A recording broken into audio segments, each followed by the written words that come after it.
দেশ নিয়ে যত ভাবি তারা তার চেয়ে বেশি ভাবে। কথা বুঝতেছেন না? আরো ভেঙে বলতে হবে। আমরা আমাদের দেশ নিয়ে যত উদ্বিগ্ন, এদের আরো টেনশন বেশি। বলেন, আমাদের দেশে শান্তি আছে না নাই? আমরা হিন্দু মুসলিমে কখনো দাঙ্গা লাগে?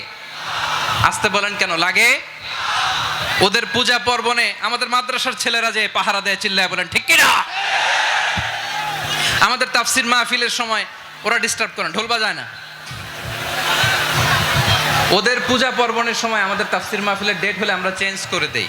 সুবহানাল্লাহ, কি সাম্প্রদায়িক সম্প্রীতির রোল মডেল। আর ওই বাংলাদেশের ব্যাপারে তারা অনেক ডিসইনফরমেশন ছড়াচ্ছিল।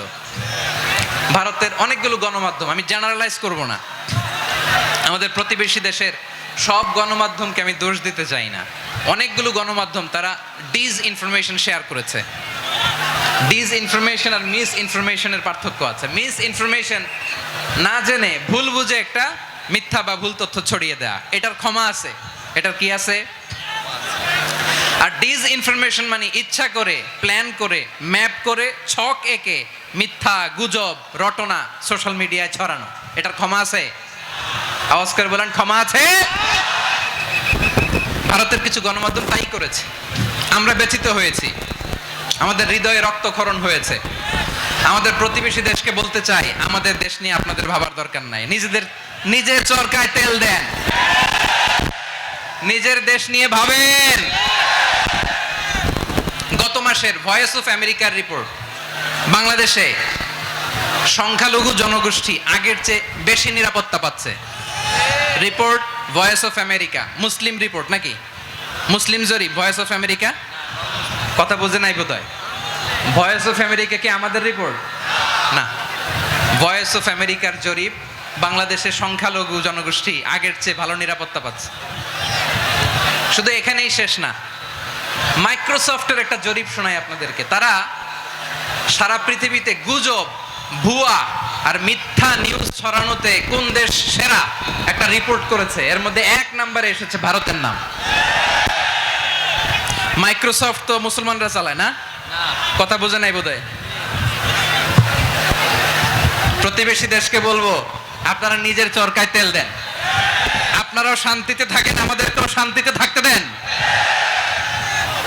সব চেঞ্জ করা যায়, প্রতিবেশী চেঞ্জ করা যায় না। আমাদের ল্যান্ড তাদের ল্যান্ড, পাশাপাশি। আমরা চাই তারাও সুখে থাক, আমরাও সুখে থাকি, ঠিক কিনা? কিন্তু প্রতিবেশী হলে বন্ধুত্বপূর্ণ আচরণ করতে হয়। প্রতিবেশী যদি বন্ধু না হয়ে প্রভু হতে চায়, এরকম দানব প্রতিবেশী কেউ চায় না।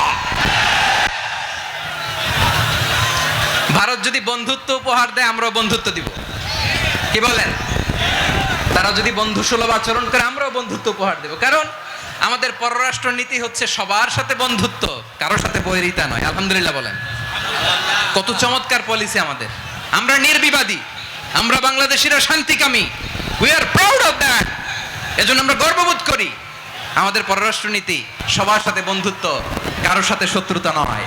তাই প্রতিবেশী দেশকে বলবো, আমার ভাইয়েরা, আপনারাও আমাদের ভাই, বন্ধুত্ব দিলে বন্ধুত্ব পাবেন।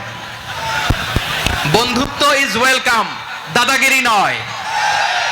বন্ধুত্ব ওয়েলকাম, দাদাগিরি নয়। Loud and clear. ভারত যদি বন্ধুত্ব দেখায়, বন্ধুত্ব পাবে। কিন্তু ভারত যদি বাংলাদেশে আধিপত্যবাদ বিস্তার করতে চায়, বাংলাদেশের 18 কোটি জনগণ সেটা রুখে দেবে। ভারত যদি গৌর গোবিন্দের ভূমিকায় নামতে চায়, দেশের 18 কোটি মুসলমান শাহজালালের ভূমিকায় নামবে।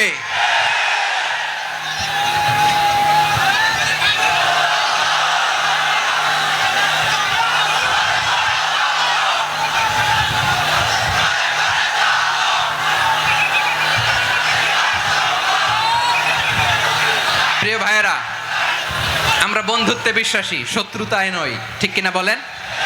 আল্লাহ আমাদেরকে বোঝার তৌফিক দান করুক। তাহলে এই যে তারা বলেছে এদেশে সংখ্যালঘুরা কষ্টে আছে, দুঃখে আছে, এটা কি ঠিক? বলেন, এটা কি ঠিক? না, তারা ডিসইনফরমেশন শেয়ার করেছে, এটা ঠিক নয়। আমার প্রতিবেশী বন্ধু রাষ্ট্রকে বলবো, আপনারা এটা করবেন না, এটা করবেন না। আমরা শান্তিতে আছি, আপনারাও শান্তিতে থাকেন, আমাদেরকেও শান্তিতে থাকতে দেন। এই যে চিটাগাংয়ের অ্যাডভোকেট আলিফ হত্যাকাণ্ডে গোটা বাংলাদেশ আমরা ধৈর্যের পরাকাষ্ঠা দেখিয়েছে, চিল্লায় বলেন ঠিক।